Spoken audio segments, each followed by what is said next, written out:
said at the meeting the other night that, we're not here to trying to give a full scale everything you can do in Lightroom or Photoshop or something, because we'd be here for days. And right now they do have the Lightroom Summit's been going on, and it's it's free for they have a free pass where you can watch them for 24 hours from the time a video is shown, and it's all the top people in the field who do these videos. And then there's also, you can purchase a pass where you can go back and look at the videos and anytime you want, and you can get more stuff. They give you more resources. Anyway, it's worth doing. And I actually learned, I watched a couple of sessions. There's some that didn't interest me at all, like printing a book or something. I'm not going to do that for me in Lightroom. But some people were I mean, they had some good sessions. So I'm always amazed when wow, I didn't know it, it did that. Yeah. So there's Connie. Good. yeah. And so today what we're going to do is we're going to cover some things. Oh, Rhonda's here.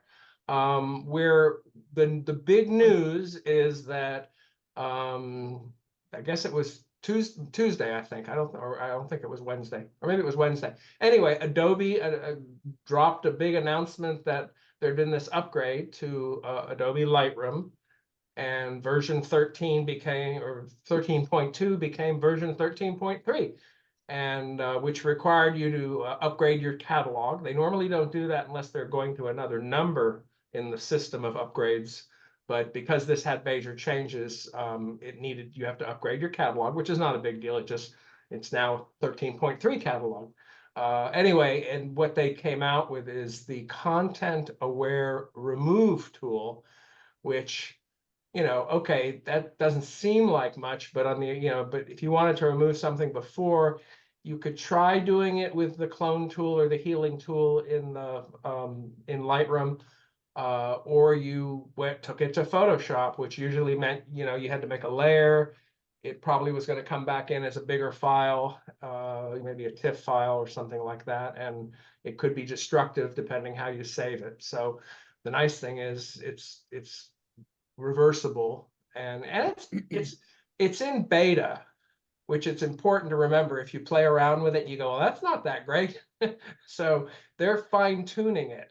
And I'm going to show you some things here in a minute that I found. I was telling Chuck last night, and I have this picture that it's kind of funny what it decides to replace what I'm trying to erase with. So anyway, but we'll talk a little bit about that. They also made, if you had ever played in Lightroom with the blur, they had a blur tool. So let's say you had a picture where you have two different planes, and they're all sharp, and you want to make maybe that background a little soft, out of focus. I saw an example of like a woman, it was taken from behind, a woman at the window, and there's water droplets on the glass, but there's also the sharp trees in the distance, and they wanted to make the trees sort of soft. And so you'd play with where you're blurring the background or the foreground or whatever, and then now that's a permanent thing. So it's come into Lightroom, which it's not beta anymore.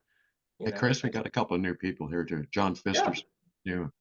Okay, I see John. So it looks like he's down at the river, and John Gray is there. We don't see him or hear him, but he's here in spirit. And Rhonda came in, which is nice. Connie and David. And anyway, so okay. Well, I'm going to show a couple pictures. I'm going to go into Lightroom. I'm going to share my screen. Let's bring it up, and let's say share screen 3, because I think that allows me to bring up different things on screen 3. Okay. So you should see a picture of a cheetah here. I see Zoom right now. You see Zoom. Oh dear. That means it's funny, because I told it to share a different one. Let's try again. Share screen. I'm trying to figure out why it's not, well. Screen 1. I'm sorry. I think I picked the wrong screen. That was smart. Okay. What do you see now? This is like a there you go. Cheetah, yes. It's like what is it, a Rorschach test or whatever? What do you see? Okay, so this is I showed this yesterday in our little lunch group, just to kind of talk about some of the basics it does. This is an example. Okay, so this cheetah was at a place they rehabilitate, or they keep cheetahs that have an illness and can't live in the bush. There's a generative DNA illness that cheetahs get because they're they have a problem with inbreeding. So, okay, I want to do this. I'm going to go into I'm going to touch the D key for develop. There, I wasn't on that screen. And here I'm going to go in. If you'll look, and I'll try and move slowly. Over here in the toolbar under develop, okay, you should see that's your edit tool, your crop tool. This one now is called remove.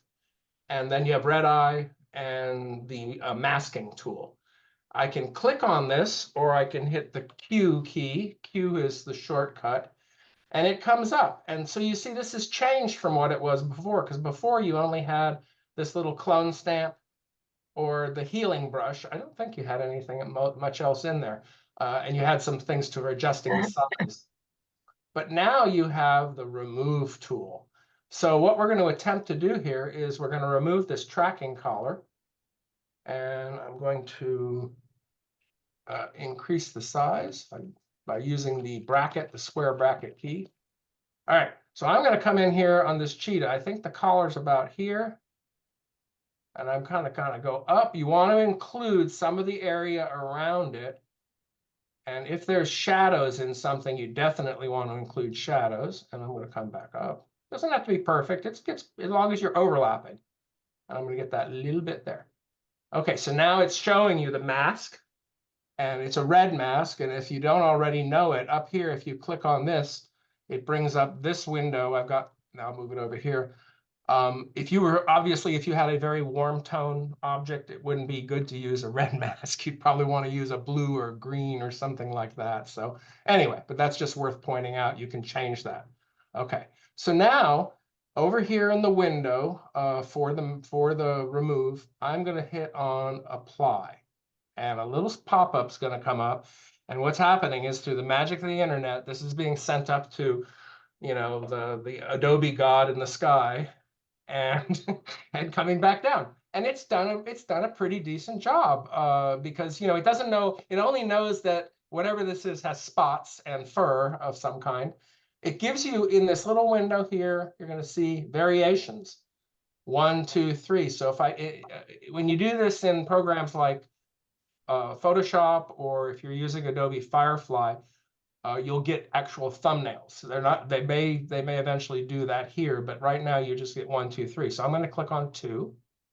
And that doesn't look quite right. It looks too scrunched up. And that. So either 1, I'll go back. I'm on 3. I'll go back to 1. I kind of like that one better. So I'm going to say, I'm going to get out of this. I haven't figured another way to accept it. I guess you could hit close. Hey, I have a question.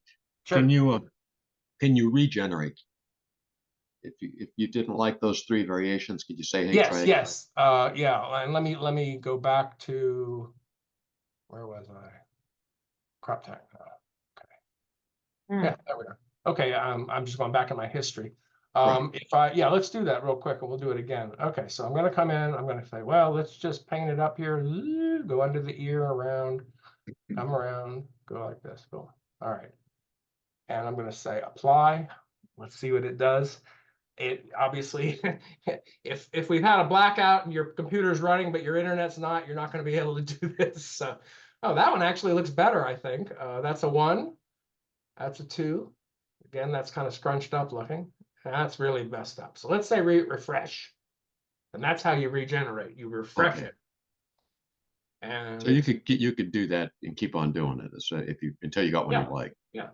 Yeah, and it knows there's something there with fur and spots. It also knows there's some grass or something in the other areas. So, it's one of those things. It's subjective. I might say, well, I like it. I think it's good. And someone else here might go, I think that doesn't look quite right. But to me, once you've removed it and once you do some more editing, like I might come in, see how this fur is a little bright in here. In the center or below his ear, I might come in with a little brush and mask that and just darken that a little bit, and it would blend in more. So you can use your other tools to adjust for it. Okay, so now I want to show, I found that I'm trying to have some shots. And one of the things I like to do when I do a presentation like this is that these photographs that are in the bar here at the bottom, I made a collection. So this is a good reason to have a collection. I called it May PP SIG, 2024 May PP SIG, and it's in my collection folder, which if you go to the library module, it's going to be on the left side panel. And having a collection is great because now I have all my pictures where I want them. I don't have to go searching for them. So that's just a little hint. Okay, let's do one other here. Let me show you an example of what doesn't always work. Okay, so this is that famous hotel in Singapore. And unfortunately, there's a pool, a swimming pool, and they have a club up on the top floor.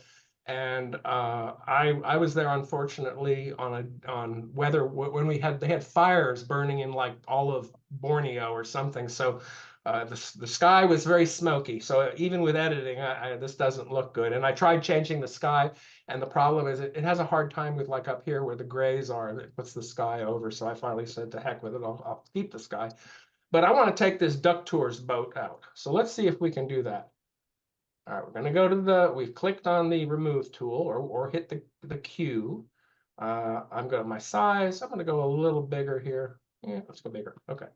Now I'm going to paint across. And I'm going to try and get some of that shadow.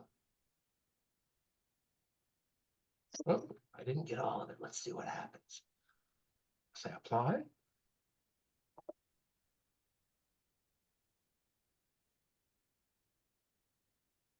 I didn't get all of it on purpose. Yeah, I was gonna say, can you add? Yeah, you could. I could have come back. Well, now it's given me a rock. Which you think, so maybe you want a rock, or maybe you want some kind of it looks like a boat dock or something there. Or maybe, another rock. When I did this earlier, it put all these different boats in, like a little boat. It looked like a little fire engine boat or something. Okay, so what we're gonna do is we're gonna reset that. Okay. And what we're going to do now is we're going to dig a bigger paintbrush here, and we're going to go all the way to the bottom, because the problem is there's some shadow in there. And if it sees shadow, it says, well, something's making the shadow. Now let's see what it does. Hopefully it'll do better.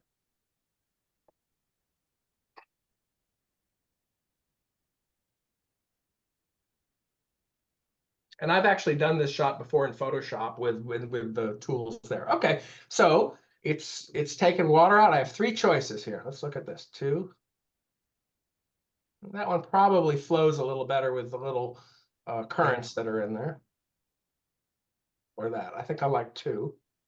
Okay. So one thing I found though is I'm gonna close that so it saves. Well, you can tell it's the pattern is a little different. So that's where you might want to. I might have wanted to do some more refreshes on it, but in other words, the water up here is not the same texture as the water over here. But you also have to decide. I find sometimes when we're editing, you have to decide, do I notice that because I knew it was there, or is anyone else going to notice that who looks at it and go, that water doesn't look right? So also it depends where are you showing this image. If I was making a big 20 by 24 print, yeah, I'd want it perfect. But if I'm showing it on our Facebook page, most people are not going to see it. It's going to be a small picture. So you have to sort of determine that. Hey, Chris, yeah. One of the question in Sure. Photoshop, the generative fill used to have a problem with resolution. It wasn't as good as the regular picture. Is the resolution the same? I haven't. I've got one other that I'm going to do real quick. Let me go to this one, because this one has more the sand. It's easier to see the texture in that water. You kind of get kind of bad. So I thought about, this was taken actually in Namibia. We had a hotel or a apartment we rented on the Atlantic Ocean, and these kids were out playing. And I thought, well, what if we took this boy out and just had this boy here? So we're going to click on that tool, and I'm going to come in and get him, and I'm not going to get all his shadow because I'm showing you something here, but I'm going to kind of go, well, that's the rough area, because if you think about it. Okay, let's see what it does here.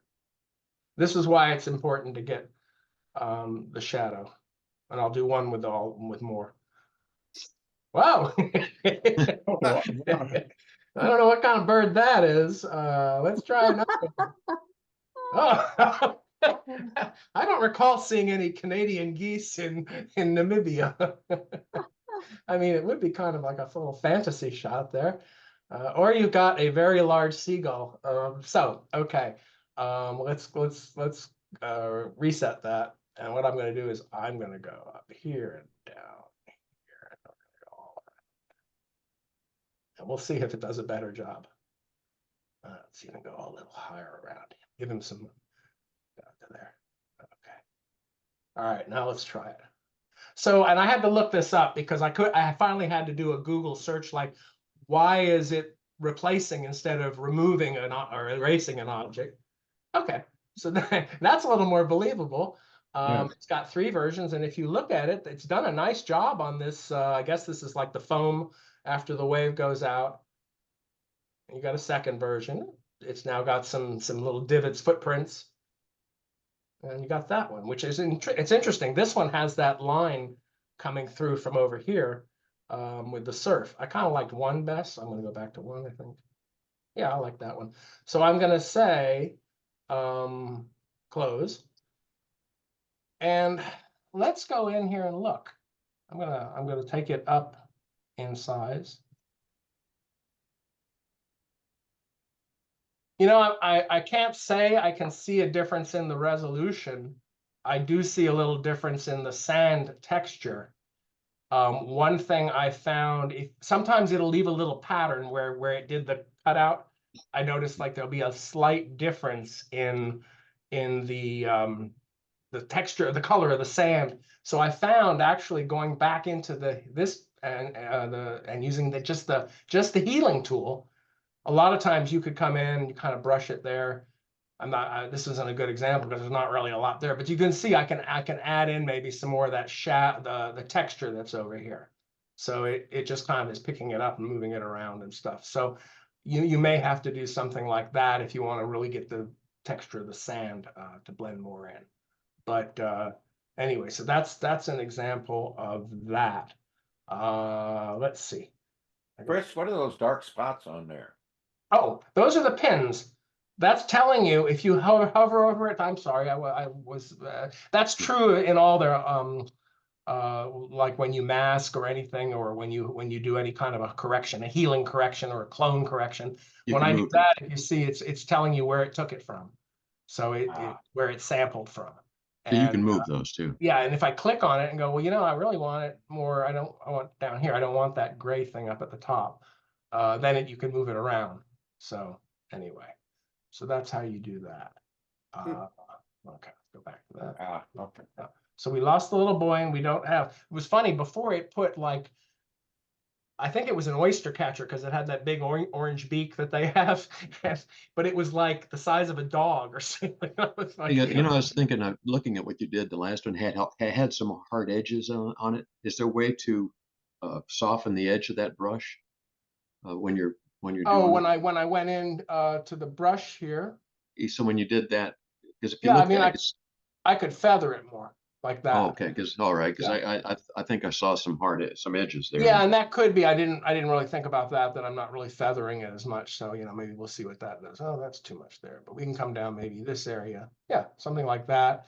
Yeah. And that's just how you do that. I do that anyway. Whenever I'm using the healing tool, I end up, oh, that's not quite right. Move it over here, and then it gives you a better, you know, a better sampling of where you want. Yeah, like that. That's pretty. You'd be hard pressed if I flashed this on the screen to say, "Hey, you replaced something there." So, you know, that's the good thing with this. Okay, I will do one last one, and this one I thought was kind of a fun one. And this was in Paris, no, in Paris, in Provence, and they had lots of graffiti out on the streets and stuff. And I'm going to do a little harder edge brush here. Let's move it back that way a little bit more that way, make it smaller. But I was just kind of curious. I thought, well, I like the graffiti on the wall. So what if I choose these shortcut tools here? I'm going to take out this little post thing, which I guess is a way to close off the alley.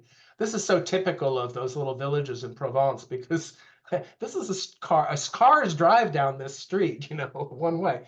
So it's done here. Oh, I'm using the wrong tool. I'm sorry. Let's no, I don't clear. I want to reset. Sorry. I'll go back to this tool. I had the healing brush, and I meant to use this. So we're just going to take this thing out because I think it's a distraction from the lovely graffiti that's on the wall. And let's say apply.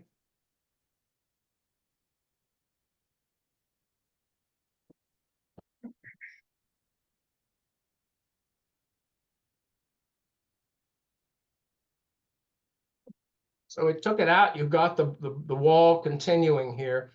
Let's see what number 2 is. Number 2 has got it's bunch of different little lines in the wall.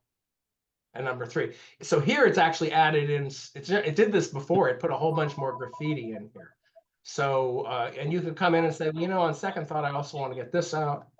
What is that, like a drain or something? And I'm going to say apply. And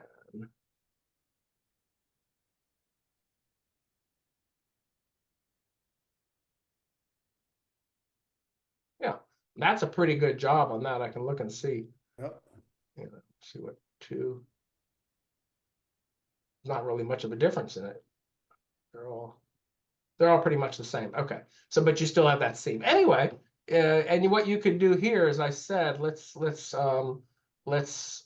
close it and let me magnify it a little. And for instance, now I could just come in, go back in and grab my healing tool, make it on my little thing. I'm just going to come in and kind of take some of that out there.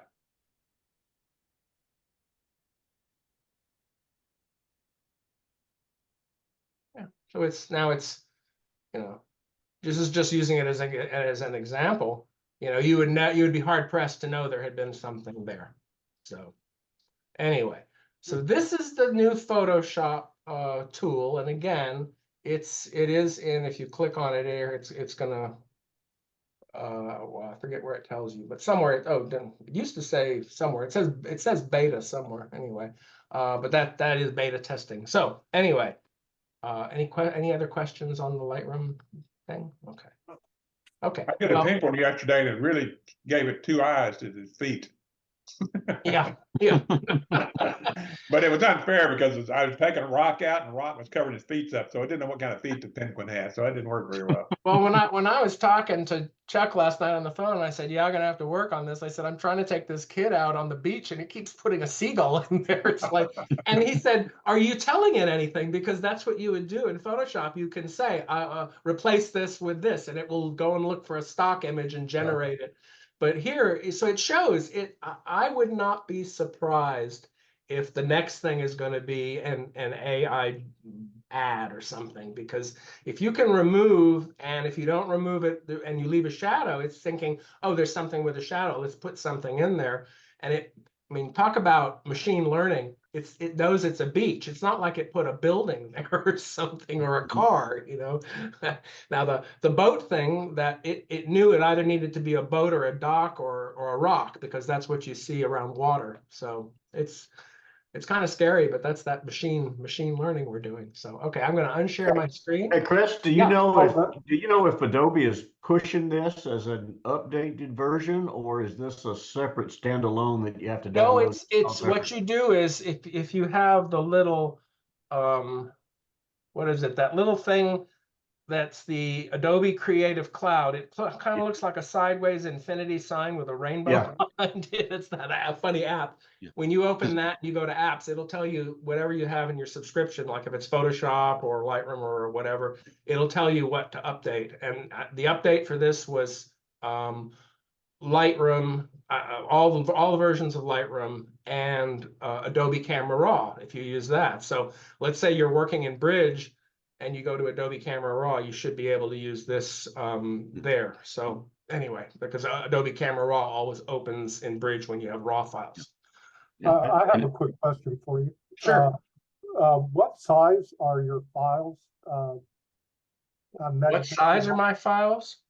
Well, let's see. Let's go to that one. And this goes back to the resolution question, because I shoot all of mine. I have a 45 megapixel or 2 45 megapixel cameras. Mm-hmm. I'm at the 45 megapixels. I noticed the replacement more than if I propped it down to 20 or whatever. Well, this was shot with my little travel camera, which is only a 24 megapixel camera. So but it's about a 29.51 megabyte size file, 6,000 to 4,000. Whereas that one was, yeah, it's 69. That's a 34 megabyte, almost 35 megabyte file, 33 megapixels. So it's shot with a different camera. So they're fairly big files. I don't have an R5, which is the biggest one in the mirrorless class for Canon. I have an R7 and R8 and an R and two M's. So too many cameras. Okay. Your wife's not in the room, is she? Yeah, on one of the forums that I'm on it's for Canon R shooters all around the world. And they always want to list the cameras they have and their lenses, and I just put too many cameras to put that to list or something. So anyway, I'm going to turn it over to Chuck, who is also, this is sort of a generative AI sort of thing, because Chuck's going to talk about Photoshop, and then I'm going to come in and talk a little bit about Luminar Neo. But I want to point out that my roses here came out of my AI garden. So I created these I believe I don't think it was Photoshop. I did them Firefly. No, not even Firefly. I did them in one of the, it wasn't Midjourney, but it's one of the other ones. I Dream Maker or something like that. I'm experimenting with several ones that give you so many free tries.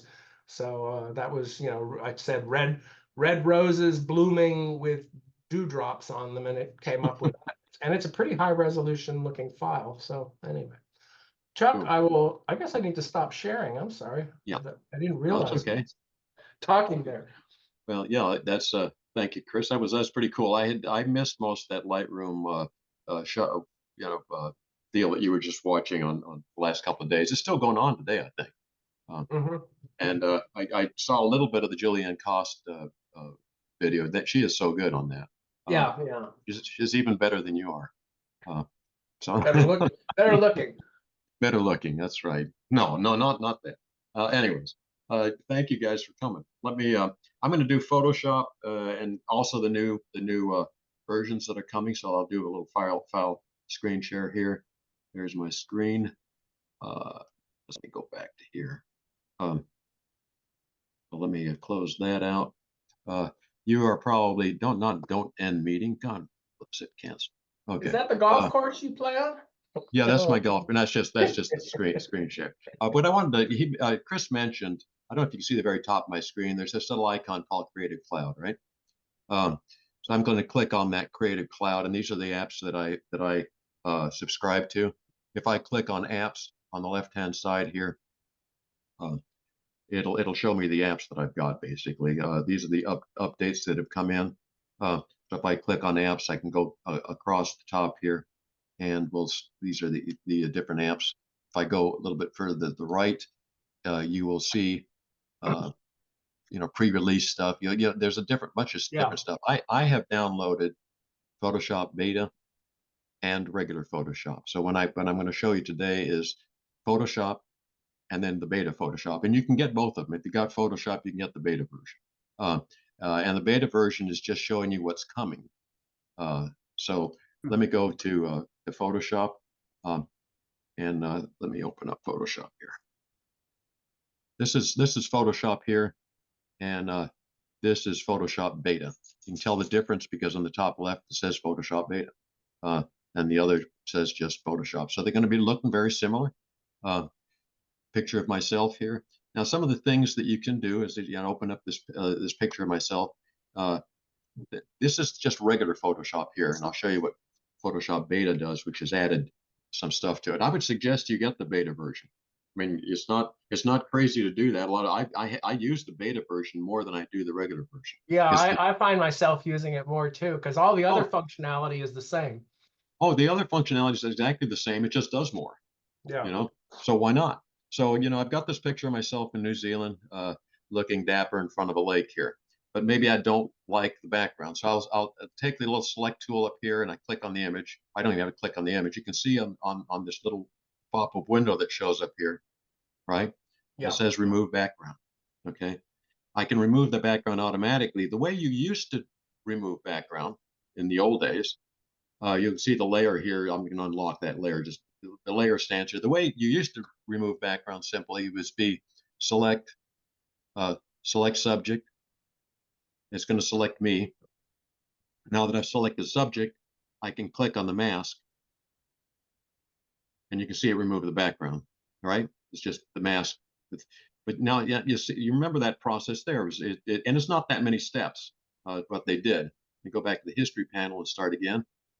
The new one says remove background here. So all I'm going to do here is click remove background, and it'll go through its process. And by golly, it did the same thing. It's actually ends up the same spot. It's just one click. Okay. So now I've removed the background. All right. Let me go to the beta version over here. This is beta version here. All right. Now the beta version has the same thing, remove background. But watch what happens when I do remove background with the beta version. I click remove background. It did the same thing, but now it's given me another choice over here. Generate background. Now that's something new in the beta that's not in the regular one. So if I hit generate background, I can now write in there sunset on the lake. Sunset on the lake, generate. So it's going to create a background with the sunset on the lake. It's doing that up here. And it's going to give me 3 thumbnails on the right-hand side. Remember, Lightroom didn't give you the thumbnails. It has me standing on the rock in a lake. And I can click through what I like. Okay. So this is the beta version does this. The regular version doesn't give me the ability to do that. But what I can do in the regular version, obviously, I can go to let me go to something. I got one of sunset on the lake here. Oh, remember our speaker last week? You have a sunset. This is his picture. Okay. So what I can do with his picture is come in. It's not the same size and resolution because this is a little screenshot of his. But I can essentially now I move that below here, and I've got sunset on the lake. But it's a little bit more difficult. And that would be the old way of doing it. And I'd have to blend it in because I'm not standing on the rocks right and all that stuff. And I do a little bit of work with it. But that would be the other way of changing the background, the old way, manual way. The new way in this beta version does it for you, which is sort of nice. Now, the nice thing of the new beta version, too, is if I go to the little thumbnails, you see there's a little icon on the top left here. And if I like that, I can click on that, and that'll enhance the resolution, give me full resolution for the picture. Oh, I heard that was coming. Yeah. See, enhanced detail. So if I hit enhanced detail, and the other thing too is if I like, say I like these 3, but I'd like to stand on that kind of, whatever I like that one. Okay. What I can do now is see the little 3 dots over here, and this is not in the regular version. The regular version doesn't give me. If I go to the there is no variation. I didn't get variations in the background, but with the beta version, I can click those little 3 things. I can say generate similar. Hey, I like this version, but give me some similar ones to this one. So I can hit, and I can also say, since it's beta, they want you to Adobe wants you to tell, hey, this is a good one or not. So I can hit generate similar. Okay, and it's going to give me something similar to this. And so I can keep on going with this generate similar and narrowing down what I like to do. It keeps the old one, doesn't get rid of it. So once it's done the generate similar, okay. I don't know what looks like I'm standing on a piece of garbage now. But so I have different versions I can go through here. So that's all cool. And that's one way of doing the and then once I say I have one I like, I can say, okay, I'm going to improve enhance the detail on that one to give me something that's high resolution. Whoops! What did it do? Blew up?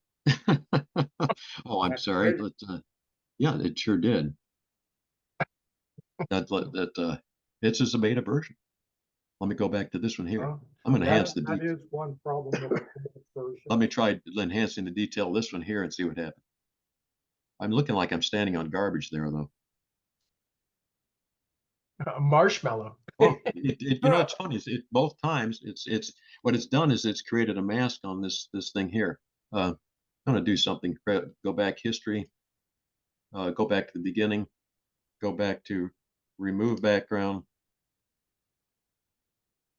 Then I'm going to say generate background, and then I'll say set on lake generate. I've never had that happen to me before, but so it'll give me hopefully the backgrounds. I should be able to enhance the detail on any one of those backgrounds. But that's the idea, or generate similar. So you got that. Looks like the same. It gave you the boards you wanted. Yeah, it gave me the boards, and if I like that one, I should be able to say, you know, just enhance the detail on that one, and don't blow it away. Yeah. But that's why these are beta versions. It did blow it Yeah, away. did it again. That's interesting. Well, and what's worth pointing out is that when Adobe gets enough messages about stuff like this, that's Yeah. how they're beta testing. They'll go, oh, there's a bug here. We have to fix that. Yeah. So now, the other thing that is nice with this deal here. Let me go back to regular. This is the regular Adobe. I mean, a regular Photoshop with the picture from our friend here. So what I can do there is I'll just do something like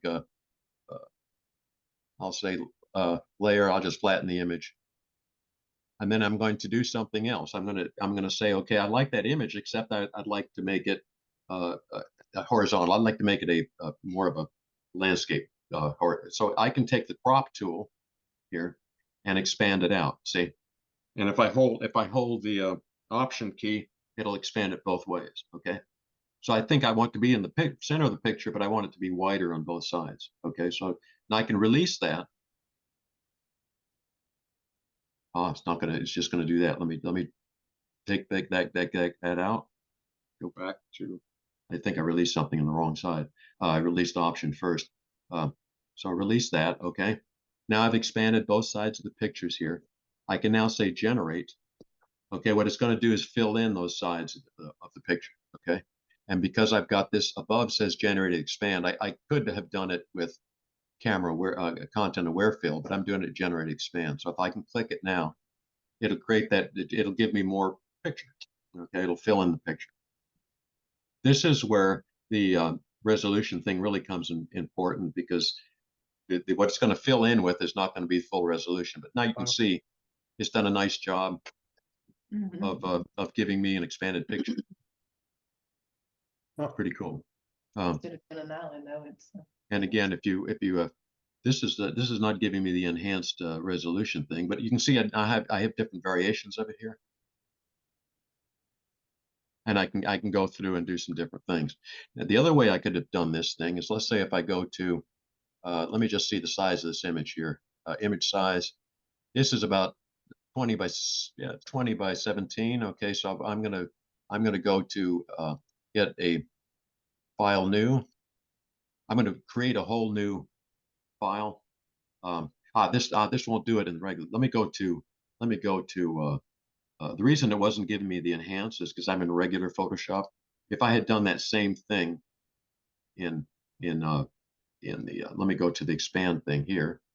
So I will get this here. Option expand. Generated expand. Okay.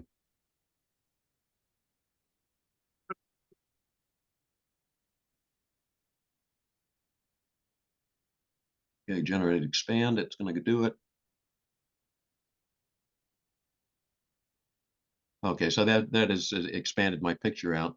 If I were to try to go in, you see they expanded on both sides. No, it's not. Don't want to do that. So that's the sunset and the lake. That's that layer there, and this is the side layers. So what the problem sometimes is the resolution on these is not as good as the regular picture, and that's where these side generated the enhanced resolution comes in, so that you can. Go ahead. Question: can you change the size of the subject?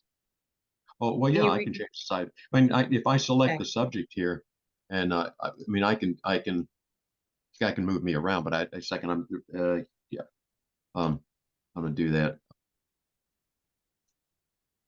Yeah, no, Try you can. grabbing the corner and making it smaller. Yeah, you can, but see, the mask is gonna be a Yeah, problem you would here. have had to do it before you. I would have to done that before I did Yeah. the mask. Yeah. So I wouldn't want to do that. Yes, you can do that, but the trouble is I've already done this. The mask is sitting there. Yeah. So the other way of creating a different background here is let's go to, this is what I'm going to do in the other, and this is the beta version. It doesn't happen in regular Photoshop. So now if I go to File, New, and I go to a file that's, let's just say, what was it, about 16 by 20. Yeah, 15 by 20, something like that. Well, a second, the height was 20, so I'll say, I don't know what it is here, but just it's not going to be real important. 15, resolution 240. Great. Now what I can do is generate an image here, and this is Firefly. What you see coming up here is Firefly, and what I can do here is say sunset on lake. Generate. What I can do now is I can play a little bit more with if I didn't like what I had in the other one, I could start creating different versions of sunset in the lake and then bring them over to the other thing. So this gives me sunset in the lake, gives me sunset in the lake, give me sunset in the lake. What's nice about this one though, is it has some other options down here below. So if I go and click on, see this thing's called reference image. Say I don't like what it's generated, but I did like what our speaker talked about last week. You know, so I'm going to use his speakers, let's see, this is it. Yeah, this is his picture here. It's a screenshot that I took of his picture. So I'm going to open that as a reference image, and I'll say now generate. Use that reference image and it's not going to generate his picture. It's going to generate a picture that looks sort of like his, with his, the rocks, and hopefully the rocks in the foreground. There you go. So okay, now I created a reference image. Okay. And you got 3 choices also. So, and I got 3 choices. So I can go through here now and say, yeah, those are all sort of cool. I like that one, but I'm going to do something just because my speaker last month liked canoes. Yeah, I was gonna say all you need is a canoe. With red canoe halfway on shore. How's that? I don't hope see how that works. So I was going to go regenerate another picture.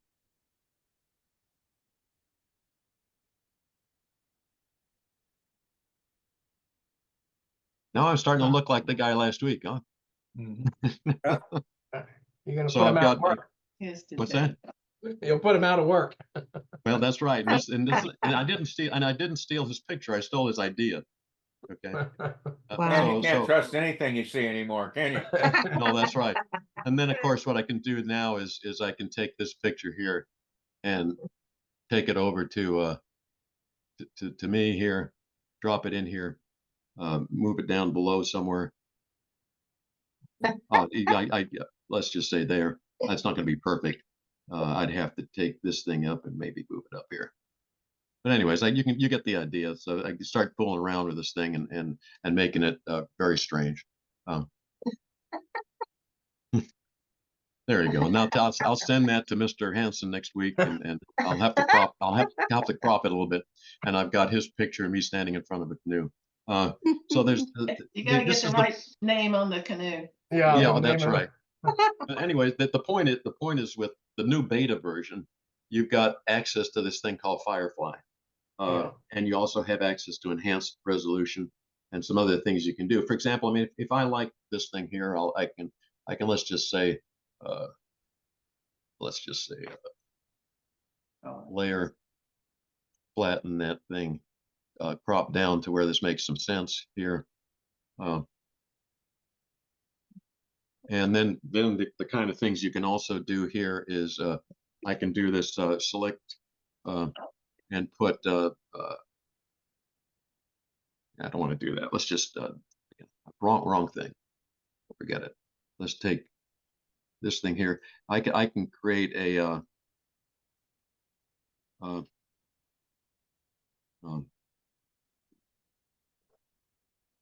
Dog. I mean, I can describe it better than that, but what the heck? But I mean, just so you can. The point is here is you can actually throw other stuff in the picture and play around with what you're doing. Really compose this thing strange. All right, dog. Oh, there you go. I like that one. Dog. Oh, that's cute. So that's another thing. So the stuff that you get in and this is all coming because this is beta version Photoshop. The regular Wow. Photoshop doesn't have all that ability. It does have the ability in regular version here. I can create a dog if I wanted to, I'll say puppy. So I can do the generate here too. So it does have that ability. It doesn't have the Firefly to go over to the other file and bring that in. Say puppy. Whoa, that's a big puppy, man. Big puppy. You feeding him too much. Whoa, big puppy. Whoa. Anyways, so there you get the idea. There's a lot coming. You for need this to put in generated stuff. small puppy. Yeah. Well, the stuff that we laugh about though, and that I really do use a lot is the generated expand. When I've got a picture that I have, just going back to just take any second history gen. Go back to my original picture here. If I wanted that, I might have cropped it. I didn't like the way I composed the picture. Maybe I wanted more space on one side of the picture, something like that. I could easily. I could do that, and I do that a lot of times. I mean, I don't think that's necessarily cheating too bad. I can say generate, and this is something that's not a bad thing to do. You want to recompose your picture a little bit, and get the bird that you got a little bit more in the center, give it more space to fly. You got the bird up against the edge of the picture, something like that. Well, so that's a good use. You're doing the rule of thirds now. There you go. Yeah, there you go. That's right. So I'm facing the right way, and that sort of, and it gives me some variations. You can't see them here because there's not. Yeah, it's very slight, but it's very slight. It's mainly in the gravel. Yeah, that's right. And they also have things like whatever. You can do things like select sky. Of course, this is not a great sky to select. It's the reason it's only selecting this piece here is because it's selecting on the expansion. But anyways, you can select sky and then replace the sky too. So I'll give this back to Chris. Is that enough? Is that enough, Chris? No, that's perfect. I think that, it's one of those things. It's just we're trying to put little seeds out there for people to, experiment with. It does bring up though that there are issues where there's going to be issues with images being used, like taken, and I mean, if he looked at our speaker looked at that, he might say, wow, you stole my idea or something. So well, that's it, because I didn't steal his image. I used his image as a reference. It was the idea or the style. That's right. And that's there. There are some new things that are coming out where eventually images will have metadata recorded when you, let's say you sell the image to somebody, you're an advertising photographer, but then someone else uses it for something else and they really manipulate it and change it. Well, those things are eventually going to be permanently part of the image file, so that, and they shouldn't be able to be removed. And that way you can go back and figure out what's been changed, and photographer could, collect on that or sue or whatever, or have it removed. So it's because there is issues. And this, this goes back to when the first, I remember I've seen it at least on YouTube of a recording of when Photoshop first came out, like first year or so they were out. And it was on like something like Good Morning America or whatever on TV. And they had one of the software engineers from Adobe. And then they had some guy who's sort of an ethicist, I guess they call that. And he was talking about, is this ethical? And the guy from Adobe said, yeah, it shows how dated it was, because it was a picture of Ronald Reagan when he was president with a group of people. And he put the developer put himself in that picture next to Ronald Reagan. And so they were saying, oh, this could be a real problem, you know, and obviously that it looked pretty bad, but now we know it can be done pretty well. So, That's right. and as Mike Yeah, said, you know, you can't trust what you see. We used to only say that about Playboy, and now we have to say that about everything. I But did a lot of it little is, but a experiment. lot of it is useful. It's not all evil. I mean, No, things like if you're out there taking pictures of birds, I mean, David knows this better than anybody. I mean, you get a good picture of the bird, but you got a little bit too close to the edge of the picture. It's flying right into the border of the frame. You don't like that. Now you can expand that out real easy. You know, give yourself more breathing room. Carl, did you have something to say? Yeah, one of the things I discovered about these AI, at least the remove tool, is that you don't need a 20 or 30 or 40 megapixel raw file for it to work. I've been using it on 300 kilobyte JPEG scan of a picture that I had from the 50s. Yeah. Okay, and the AI piece of it seems to work just fine, even on the old small JPEG files, which is different from many of the other tools that are in there. Yeah. Oh, it does. Yeah. It's all going to be changing, and whether you like AI or not, it's here. Where I see it, and we're kind of getting off subject a little bit, but I see, because I had an advertising background. It used to be that when an ad campaign was being started, they come up with idea boards with ideas for an ad, and they used to have. I mean, I hate to say it, jobs get replaced as machinery takes over. It's been going on since the Industrial Revolution started. But they had, they used to have storyboard artists who would come up with a concept. Or maybe they'd even hire a photographer. Hey, take a few shots to look like this so we can sort of see, and then we'll take them to the client. And now, basically, the ad agency will just be able to create something, and it will be just as good. So probably the people who are going to lose their jobs first will be the storyboard, or the people who come up with the concepts and stuff. I mean, the storyboarder and a lot of the graphic design stuff. You can go in right now. I've done that a number of places already. I've gone into Firefly and created I want a little thumbnail, something on the website that looks like a photographer having fun or something like that. I say photographer having fun, something, and it gives me a nice little graphic design, and I use it. Yeah. Before, you'd have to hire somebody to draw that. Yeah. Okay, I'm going to move on here. If there's nothing further on that, I'm going to talk a little bit about Luminar Neo. And I think, Kathy, don't you have Luminar Neo on your computer? Yeah, I do. Yeah. Does anyone else have Luminar Neo? Mike Yeah, I uses do. it. Mike, I kind of figured Kathy and Mike share their software. It's a sign of a happy marriage, right? Exactly. Okay. I have the old Lumio AI. Okay, right. So Luminar Neo is their newest version, and they came out with a new upgrade. Actually, Chris, I just mentioned too, even in my astrophotography, in my final edit, I'll go into Luminar. Oh, wow. Okay. It really brings out some colors real much nicer. Yeah, they have some tools. I'm gonna just talk about a couple, because again, if you get this program and you really want to learn about it, probably go to YouTube. That's a great place. But there's all kinds of tutorials on any program, actually. But we're just going to talk here for a second about it. I'm going to do a share screen. I'm going to bring up screen 1, which is funny because it's screen 3 on the way I count. I go left to right. Okay, and I'm going to hit share. I always forget to do that. And I'm going to move all of you over. How do I move? You're on my screen. There. Okay, you're over here now. Okay, so this is the interface for Luminar Neo. This drives my wife crazy, I should add. I use Windows, and I have a hiding toolbar, and she gets really mad when she tries something on my computer. She's like, make that stop. So anyway, but I just pulled some pictures together, and this is when you first open it. This is if you look in the center here, we have catalog, presets, and edits. And if you want to see your images, you go to catalog, and over here it's telling me, yeah, I haven't imported a lot of pictures. I'm not really into importing a catalog here because I only use this pretty much as a plugin.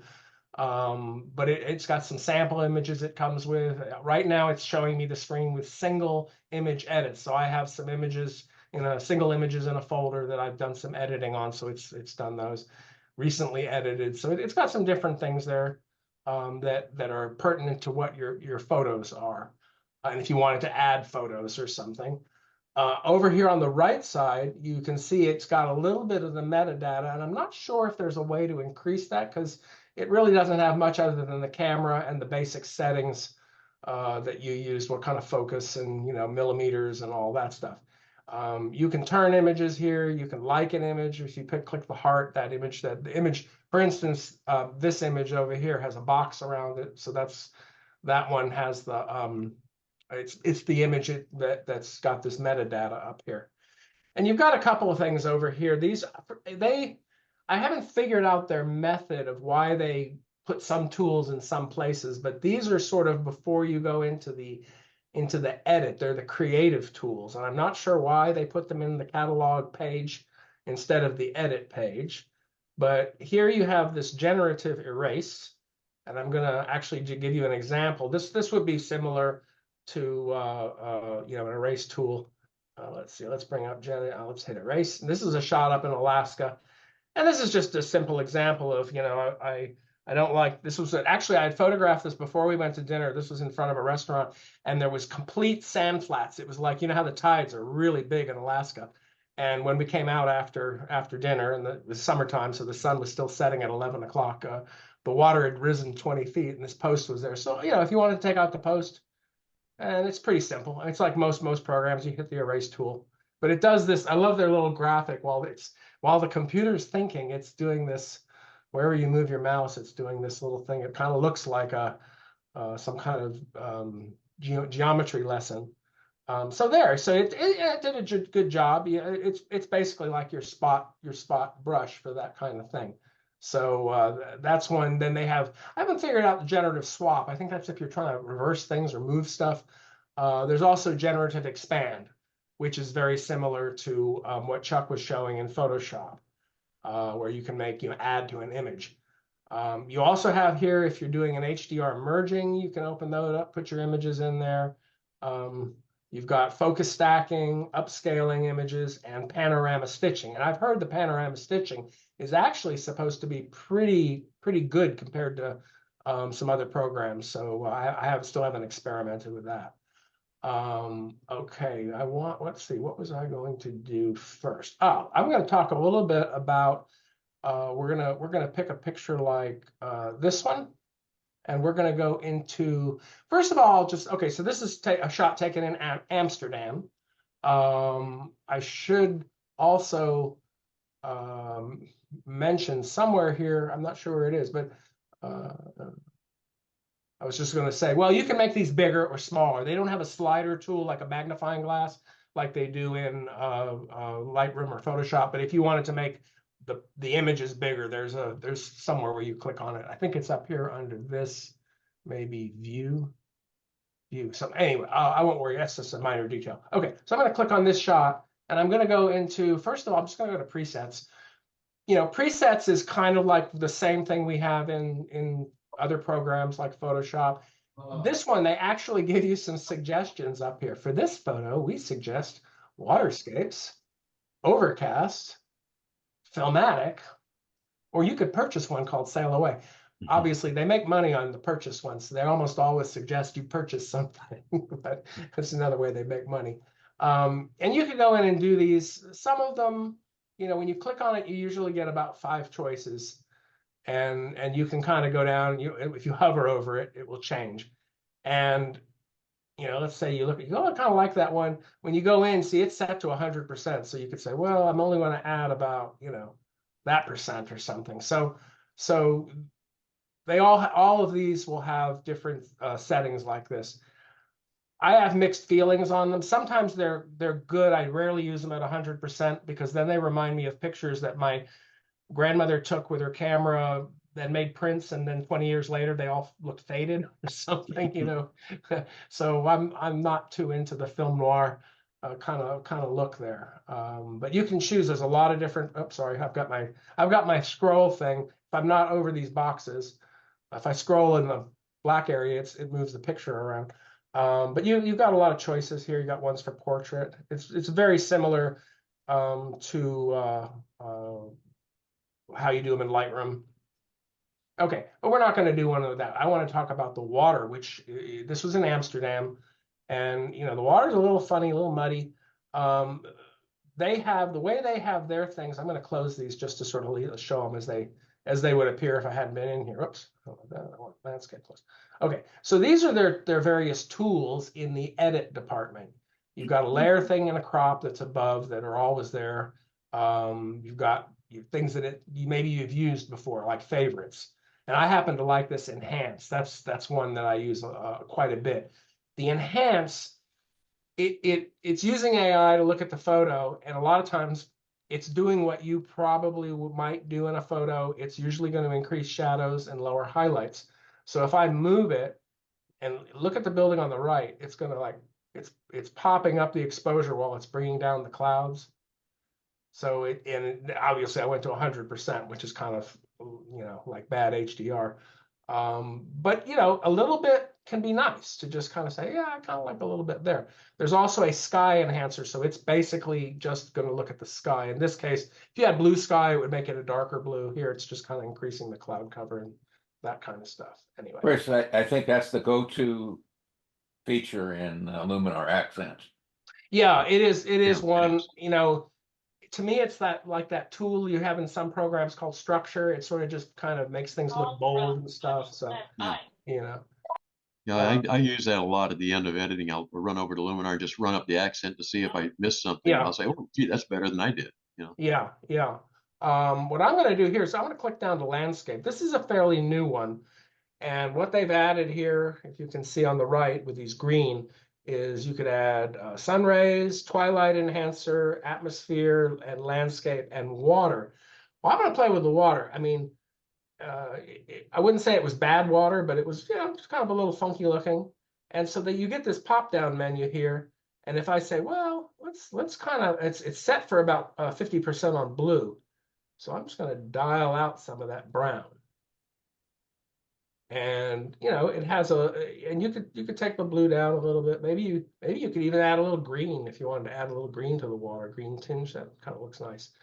Now the one thing is you also can look at, if you go hover over it like I just did, you can see that there's a mask. And if you look closely, I mean, all back here, it's done a pretty good job on the mask. The only thing is probably right here, it's getting some of the reflection. So, you know, you could come in and refine your mask. This is on the boat, obviously, but it's reflecting that water. And maybe you want to not have the boat go blue. So I'm just kind of painting this in quickly and doing something like that. But then, you know, so now you let's go back out, you know. But it did a pretty good job. I mean, it's one of those things. It's all subjective again. It's what you think looks good. So that's an example of that.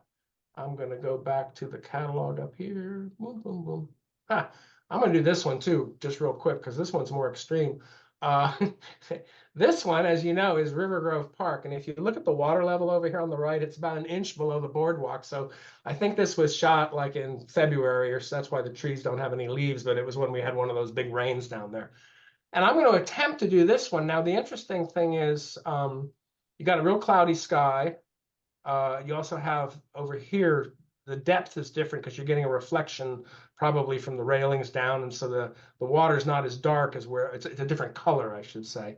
But the one thing I want to try first, just because I can, is I'm going to click on sky. And I want to say, you know, it's such a cloudy day. Let's brighten it up a little bit. So we're going to go to sky selection. Let's see. Let's just change it to a blue sky. It might not work. You never know. That's not too bad. Can you add your own skies, Chris? I have, yeah, I haven't added all of them in Luminar, but I spent time the other day because I have about probably 150 or 200. I know you have a lot. I put them in Photoshop though. I need to add them in here. But I mean, you can just kind of play with skies. It actually, what's nice is it does a pretty good job of the reflections and stuff in there. And then, you know, you can fine tune it by coming in here and closing the gaps. And that's where you get, like, if there's a little gap around the trees or some white area or something. But yeah, overall, it didn't do a bad job. So, but I want to go back. I'm going to erase that and just go back to the cloudy sky, because that shows the water more. And what I'm going to do is go down here to landscape, and I'm going to go to water enhancer again, and I'm going to see what we can do. This is going to be tough because look at that area by the boardwalk, and if you go over, you know, I'm getting almost all of it out. I'm going really kind of heavy blue. I'm going to put a little green in there too. It almost looks like, you know, up at the front of Kingwood where they dye the ponds that color sometimes. But look what it's done here. See, this is an example of where you go, oh, well, you know, I don't need that much on the board. It thinks the boardwalk is the color of the water, so it's putting some of that blue-green in. So yeah, that's where you come in and you kind of refine your mask here. And I'm just doing it really kind of fast. And then that's not going that kind of bluish color there. So that's kind of good. But, you know, you can play with it. You could put the brightness up a little. I think that looks kind of like,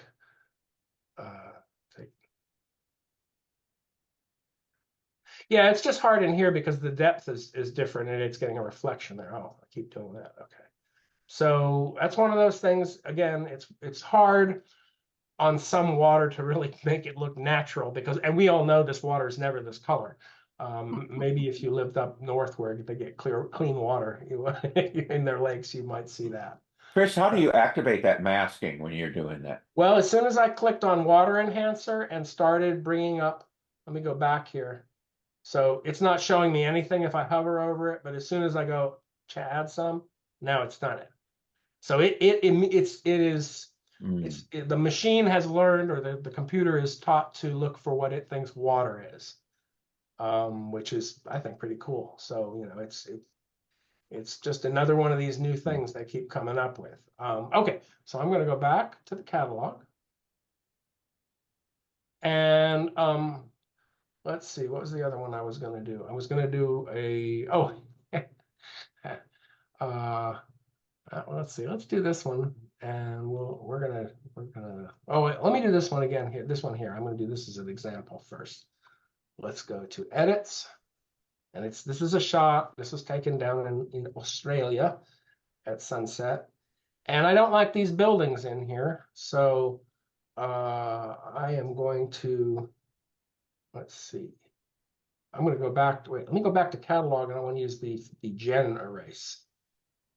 The AI erase is a little, you know, you could use the erase tool, but I find this one a little bit better in here. But you could take the buildings out.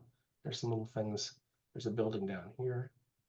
And we'll hit down at the bottom. It says erase. You could also select or deselect, so that's your plus or minus. You can change the size of your brush, all that stuff there. So if we hit erase, let's see what it does. You know, you have to admit that everyone comes up with something for when time's passing, and usually it's a spinning circle or something. This one's kind of interesting, sort of hypnotic. And then when I go off the erase button, yeah, it did a pretty good job. I mean, those are off in the distance a good ways. I did work before on this fence, and I found it didn't do I found Lightroom generative remove. I wanted to remove this section of fence, and I'll just show you real quick that I had more trouble. I'm gonna make it a little bigger. Yeah. I also haven't figured out where they have a hardness brush.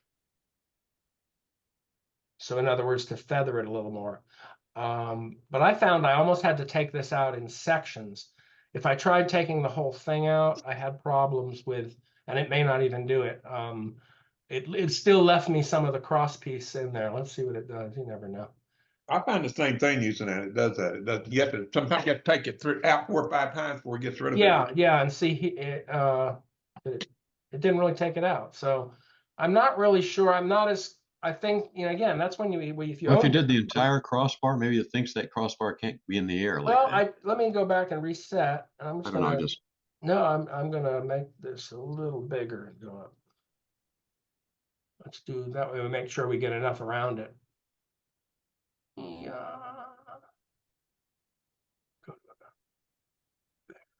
Went into it a little bit, but we're not being picky here. Yeah, before it wouldn't take out the vertical bar.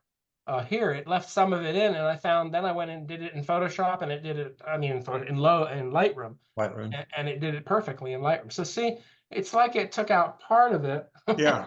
It Yeah, put I a know. branch in like a hair or something there. So, so it's one of those that, while, again, they're refined. These are all fairly new things. So it's one of those things that you just sort of have to see what they do as they come out with them over time. Okay, let's see. Why don't we do this picture here, and we're going to go in this. Now I'm going to go back in to edit. This is this McKinney Falls State Park at sunrise. You actually have a little fog or mist coming off the water. I was there at I went in the afternoon, and all these people would walk in front of my camera and go sit on the rocks. I'm like, thank you very much, So I went back at sunrise and nobody was there. So, and it was a nice sunrise. I'm going to do this one for Twilight Enhancer. So this is another one of those new tools. And when you first bring it up, over here on the right, it says Twilight Enhancer. You have an adjustment, you have a masking, you're checking your mask. It always starts with mauve. I never know how to pronounce that. Anyway, I'm not totally thrilled with this, the way it's set up, because what it does, if I click on any of these, it tends to put them in at about 170 to 100%, which is a little drastic. So anyway, but I thought, well, let's give it a try. Let's see what golden looks like. And that's a little much. So, but if you toned it back a little, and you bring your exposure up just a little, you can play with this in here. You can adjust temperature. You can say, well, I really want a little more magenta in that sky. So it's mainly, it's supposed to mainly be adjusting either the sky or the areas that would be hit by that reflective light. You can do tint and exposure down there, and water if you wanted to have more reflecting into the water changing as well. Once I make changes, it becomes custom.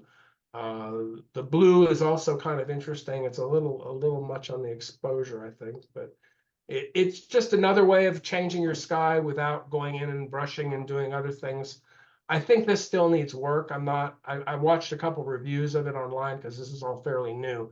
And several people said, yeah, it's neat and it's nice, but it's not doing what I want. But I figured it was worth mentioning, different things you see.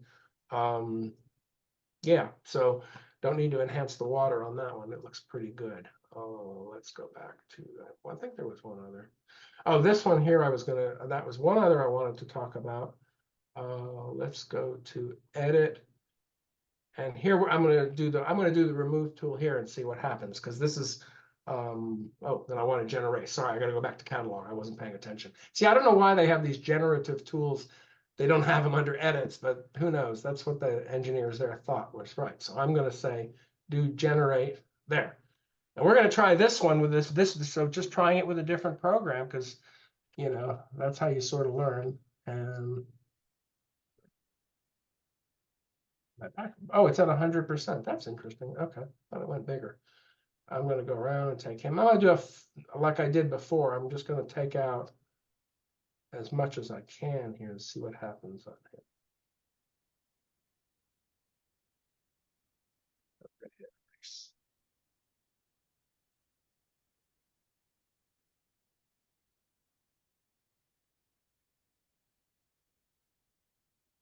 This is always the challenge too, as Chuck knows, of doing things live.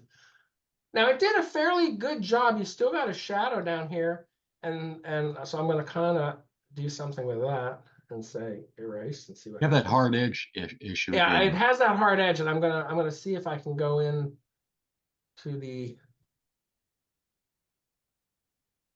Well, it gives me sometimes that you don't get that sharp edge or hard edge, and sometimes you do. It's kind of weird. Yeah, well, you don't get, you got it here. It definitely stands out. Yeah, yeah. And I guess I haven't done as much with this program.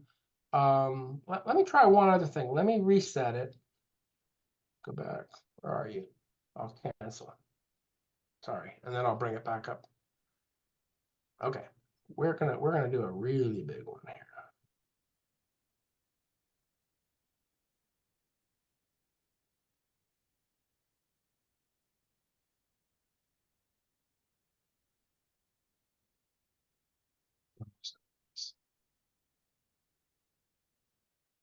I was curious before if this would put in a left shadow, if it would put something in. It didn't do it. It just left the shadow. It's just, I find it interesting that how the different software developers will write things. Okay. Now that's not bad. What I'm wondering is if I saved it and went in and then used a healing brush or something, then I might be able to like blend. Here, I'm pointing at the screen with my finger and you can't see that. But if I came in here and, we've all gotten really spoiled. My wife was reading a book one night, a paper, regular book, and she tried to expand it with her fingers. Yeah, It doesn't work. I do that all the time too. Or go up to the TD set. No, it doesn't work. Okay, but say like, okay, so where we can see it, once I hover over it, it keeps wanting to put the thing on. But if you came in and with a healing brush and kind of went around it, would probably blend that in a little better and rob from the areas around it. You mainly see it up in this top area and down here. So again, it's a different way of doing it. As I said, what I don't like is, in Lightroom, I could still play with the other tools that heal things or clone things. Whereas here, well, let me try it out of curiosity. I'm going to save it. And then I'm going to say, let's go into edits. I don't know. We'll try it. I've got the original copy on my other thing, and I'm going to see under, is it essentials? I'm not sure where they have a healing brush in here because I haven't ever used it. Creative, maybe, right? Mood, tone, matte, mystical glow. No, that's not it. Portrait. Well, Do you know where they're doing the AI processing? Is it on your machine or is it up in the cloud somewhere? when it's generative with this program, with Neo or with Photoshop or Lightroom, when you're doing that and you see that little picture with it's generating, that's sending it up to the cloud to Adobe, in Adobe's case, to their server, and Neo's it's Luminar's server, somewhere over Ukraine or something, and then it's loading it back down. It's making it's doing stuff up there. So I'm not sure, where it does it, I guess is my point. And yeah, I don't really know. This is one that if I needed to know where the healing tool is and I was doing this for myself, I'd probably just immediately type in and do a Google search and it would tell you how to access that. So I apologize for not knowing. I might be able to use, not even maybe the erase tool. Let's just see. I don't know. See if we can kind of.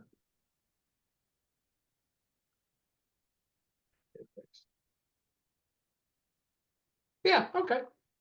I mean, that's a little better there. You could say, let's erase that. Let's try one down here. Yeah. So it's taking out, this is basically like a healing brush, I guess, because if I hit erase, it's trying to, So now you can see it a little in the center there, but it's done a better job of it. So, and it did a pretty good job of simulating what the wave would be coming in from the surf there. So, but there is that step that you have to do. So anyway. Hey, Chris, on this is Luminar Neo. I thought I had Neo. I don't. I have Luminar AI. What's the difference between the two? You know? Well, Neo has a lot more bells and whistles, and they have a lot more of the AI stuff. Neo, and they had a very weird naming thing because there was Luminar 3 and 4 and AI and then this one. And one of the complaints was a lot of the stuff that you bought, the little add-on packets, the looks and things and the presets for the older programs didn't work on the new programs. So, but they kind of rewrote the way the program worked. So I guess that's what their idea was. But I think it's just more that there's just more bells and whistles on all the generative stuff. Just looking at my AI here, the AI doesn't have any of the generative stuff that you have. Here's one thing I'll show. Look, so here where I see that, generative creations. So it made a new folder for that one because I was kind of worried, like, oh, did I just erase that kid? What if I didn't want to erase that kid? So it made a copy that it's saved here called generative creations. But if I go back to my single edit, the little boy's there now. So it didn't harm my original, which is nice to know. So anyway, Yeah, I mean that I just think it's worth explaining. Not everyone's going to get 2 or 3 programs, but if you've thought about trying it, I do find Luminar Neo, in my opinion, has some of the best sky replacement, because in Photoshop, I find it, I would say for me, Photoshop is second for their sky replacement. I find with Luminar Neo, you get a lot better reflections in water of the clouds without having to go in and do something else, make a mask or something like that.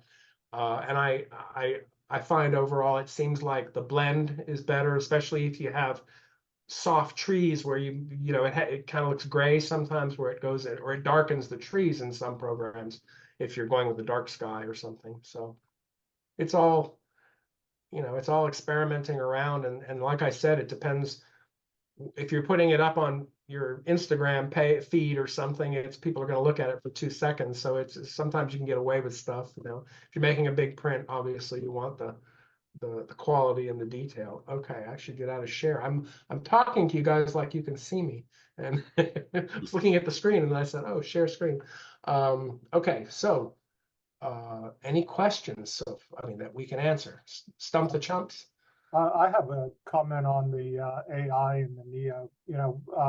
I bought the AI and I paid for the full, buying the AI instead of the annual subscription. And it seemed like 6 months after I bought that, I was supposed to get free updates and all that. They completely cut out AI and they jumped to Neo. So it was like they did away with me buying the whole package. Yeah. And Neo when it first came out was just the next upgrade for AI. So AI is an older version that they stopped updating when they came out with Neo. And then Neo, they've added the things that, that would be the new versions. Also, I have found that the thing, besides the sky, and you're right, the sky works real well, even in AI. But I would go in and, if you're looking at the perspective of like a landscape or something, you can ask Luminar AI, and I'm sure you can do it in Neo, to suggest a crop factor to give you a better, composition for your drawing. So, if you're looking at it and you go, well, it doesn't quite look right. I took it with a wider lens to get more in there, and I'm not sure quite how I want to crop it. You can ask the AI to tell you which way would be the best way to crop. So, that's what I wound up using it for a while. I had to run it. I checked. I haven't run it for a year or two. They still haven't done an update. So, AI is dead for them. Yeah, that was one of the big complaints was, when they went with Neo, like a lot of the older versions, they didn't get updates and some of the stuff wasn't transferable, the looks and the packages and things. So, I don't know for what reason, but when they did that, they were still a fairly new company. And so I figured they chalk it up to, maybe inexperience or less experience. Yeah, I think they're in Ukrainian base. Yeah, they are. Yeah, Ukrainian. yeah. And that was one reason when they rolled. When they rolled it out, they only could roll out the first part of the package because they were being bombed every night. Yeah. Well, they were also asking everybody to send drones and stuff like that. I remember they had a request for drones at one point. I do know they have offices now. I think it's either New York or California or something. So they probably do a lot more of their stuff. They probably move people over here just to make it easier. But anyway, so. And what reminds me is one of the things I'll do before next month, I'm going to look more for our users who use Photoshop elements. I'm going to look more into seeing what AI is being developed in that area, because if there's things coming, because they all want to increase their business and their market share. So they're all going to it'll whatever Adobe comes out with this week, somebody else will come out, with next week. And things like some of the generative stuff that was in Luminar Neo that only came out like in April, some of these newer features. So then you see Adobe coming out with the generative remove. So, whereas Luminar had called it generative erase, they're all coming out. And I wouldn't be surprised after Chuck's demo on Photoshop, they'll eventually probably slip more things in that,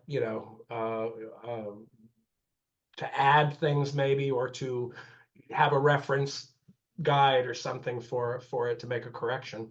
So Mhm. it's, and again, I think I kind of justify it. Yeah, they're, when they say they're eventually going to charge for these, when you're doing hundreds and hundreds of these big AI upgrades to images, because they have to pay their developers and keep their business afloat, and that's part of their model, So Yeah, I'll show you. I was going to show you something that you can and we use Firefly, which is AI, yeah, to sure. create graphic designs. Something that I did with. It's always been a pet peeve with me when I walk around the trails here in Kingwood. You find that was created. I don't know if you can see my desktop. Yeah. Yeah. Oh, Bag it, that's preserve it, cool. leave it. People Yeah. people pick up their dog poop and they put it in the bag and Yeah. then they leave the damn bag. You need to make these stickers, and we could put them on the big trash cans at East End Park. Yeah. The big heavy. Chuck, you Well, should send that to me and see if we can put them on our doggy stations. yeah, that's just Yeah, just put a but that little was byline on there. yeah, that was a AI generated deal. Was it? Well, you did. What's the one you had up earlier behind you, that the two guys fighting or boxing, and that was another one. You did. That was AI too. Let me see if I can find that deal there. Heck, I can't even find my Zoom meeting right now. Where the heck did the Zoom meeting go? Just a second. Where did Carl, where's your hay somebody's- pasture at? There you go. This thing Where's here your we're hay talking pasture? about. What's that? I was asking Carl where his hay pasture was. Oh, it's up in the Dakotas. Okay. I Change was my following background. the Lewis and Clark Trail. Okay. I baled my hay yesterday, that's why I was asking. Yeah, this thing. There it is. That was the one we did last Yeah. month. We talked about Lightroom versus Lightroom Classic. That was AI generated. Yeah. So it just so shows, they're, pretty. That's sort of fun stuff. as they say, it's just another tool. So Yeah. tool in your toolkit. But I really think that's where the graphic design people, things like that, are going to be hurt probably more than anybody else.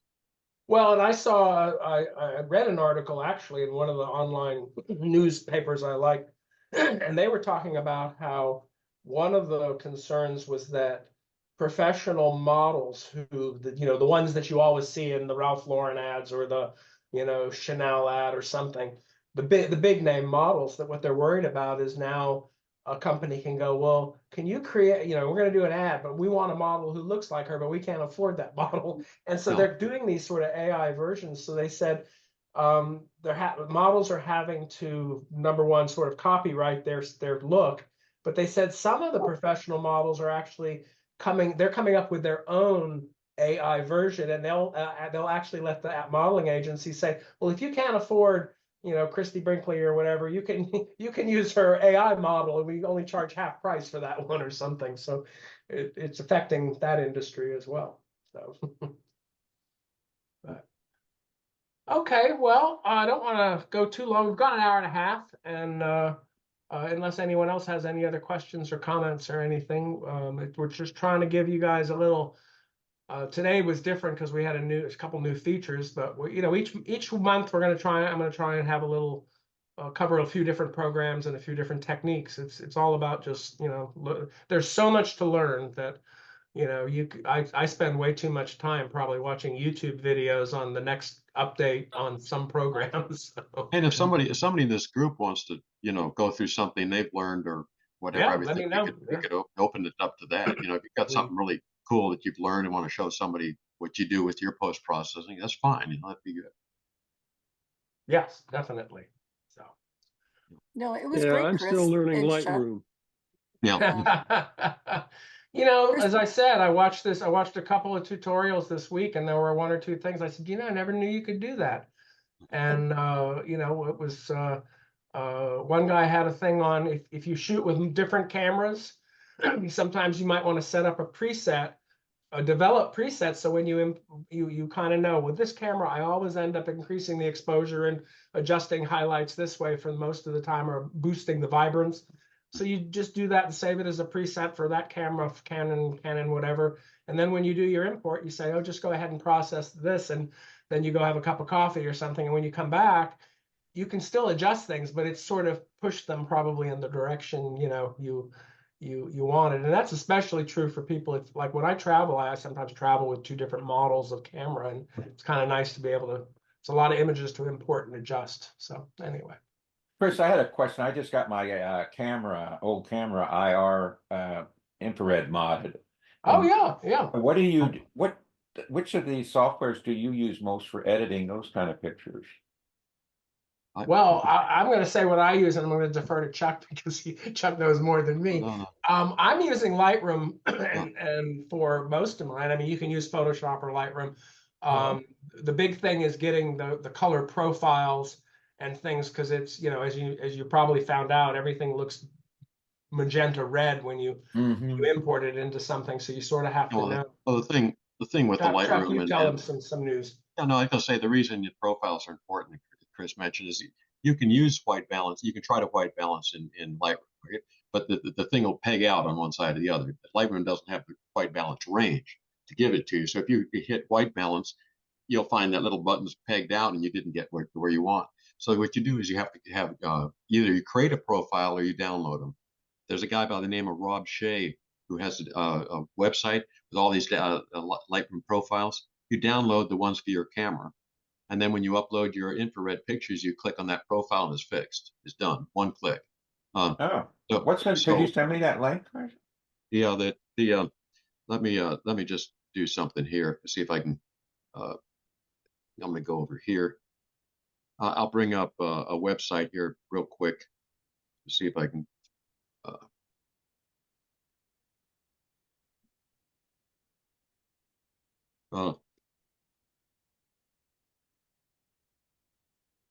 Let me go this way. Hey, let me go. So Rob Shea is the guy's name, Rob Shea Photography. Okay. Oh, okay. He's got a really good book. I think, Chris, you've got this book, right? Yeah. I ended up buying a copy. I really highly recommend the book. It's not that expensive. He'll explain a lot of things about profiles and processing. He is really good.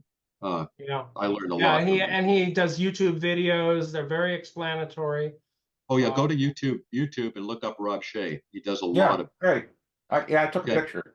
And then you've got things infrared profile pad, and they're free. Okay. Yeah, you have to put in your camera. Yeah. So there's that kind of thing. And the other issue you're going to run into, Mike, is lens flare hotspots on lenses. Some lenses work better with infrared than others. And if you want to find out, there's at least 2 lens databases out there that tell you which lenses work better and which don't. And those are on I can't remember the where you had your camera converted, one of those places. They have lens databases.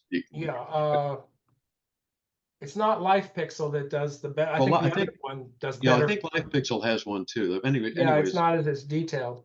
Kalari Vision. Kalari Vision. Yeah. That's it. They have the lenses. Yeah, so you look for infrared lens. If I just let me do red lens.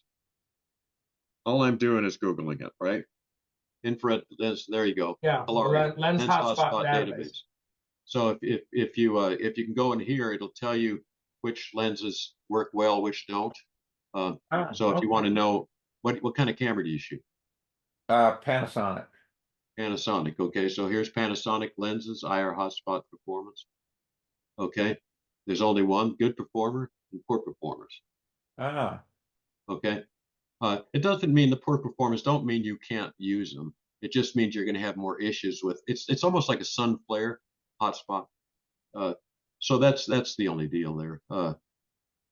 So that's the kind of issues. But look at Rob Shea. Go to YouTube. Okay. And buy his book.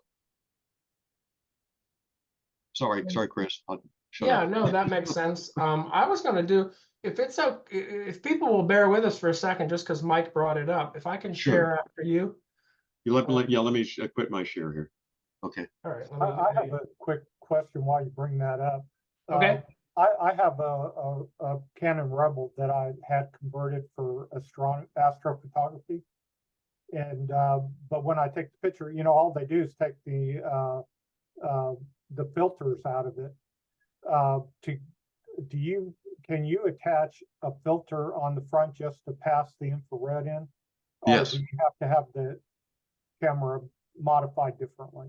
No, the way that works is all cameras allow some infrared in, but they have an infrared blocking filter that filters out most of it. So what you do is when you put an infrared filter on the front of the camera, it's like putting a 10-stop ND.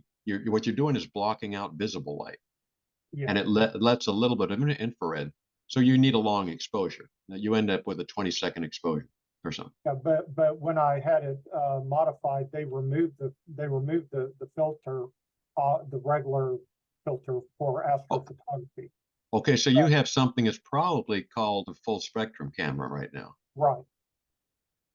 But I hadn't noticed any infrared filters. That's all. I mean, Go to the infrared filter. I think if your camera's full spectrum, which what it sounds like, it means it's letting in visible and infrared light, which is okay. What you now need to do is put an infrared filter on the front of it. Go to Kalari Vision or Life Pixel, and they sell filters. And they will, or you go buy a Hoya R72. Yeah, I bought mine on eBay or Amazon. Amazon had it for $40 or something. Yeah, so you buy a Hoya R72. Yeah. That's a 720 nanometer infrared filter, and it works fine. I'll let Chris go do your. Yeah, I just brought Light Pixel has a really nice comparison of all the different filters. Yeah, they do. They're very good. Really... I'm just going to do this real quick, just since Mike has a question there. Yeah, so I brought up a shot here that I took down at River Grove Park before it flooded. And if I come up here in the right corner, that little 4 boxes, it's the profile browser. I'm in the develop mode, and I'm going to click on that. And for my camera, for the Canon I have an infrared temp 50 and infrared temp 100. And you can see there's a little difference. One isn't better than the other. Yeah, they try doing white balance without using the special profile, and it should peg out. Yeah, I'll go back here and just do, what are we going to do? Auto? Yeah. No. Just take the eyedropper and click on the dock over the clouds. The clouds of the dock. All right, let's do the clouds. So you see, it's still got a red sky, and if you look at the temperature up here, it's pegged, like he said. It's all the way over. So it didn't work, right? Reset. That's why you need. And if I go into my little grid here of the profiles, and let's just click 150. So it's done that. Then I'm going to close it, and then I'm going to come up here and I'm going to do in that same kind of area. And it's still kind of done it. Still over there. What am I doing? No, that's well, yeah. Do the 100. Yeah, let's go back and do the 100. Let's see what that one looks like. Here we are working under pressure. Okay. No, that's okay. That's what life is all about, right? Oh, it's so much fun. You're still, it's getting closer. So then, and Chuck showed me this. If I come into the masking and I do a linear gradient, and I always forget, do I go left to right or right to left? Drag away from the picture. Right, drag away. See how now it's just highlighted the whole thing. And then come in. I haven't done this for a while. Down below on that little band down there, right? No, right on where it says hue. It says hue. Oh yeah, right. I had to look for it. Sorry.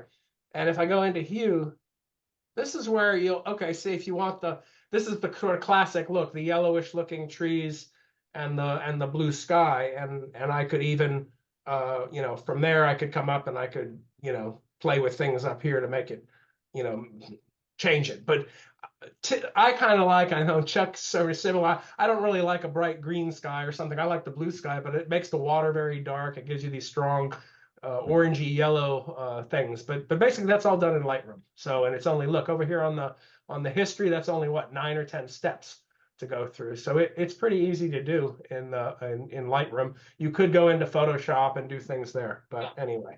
And there's actually a way, Chris, to create the whole profile that includes the channel swap also. You know, Right. You So can do and that. I've got those set up, so it's one click. Yeah, to then do then it. it's more of a one-step kind of a thing. Yeah. So Yeah, okay, thank you. good. Yeah. Okay. Okay. Well, I've got a granddaughter to pick up at daycare because her mom's has the car in the city.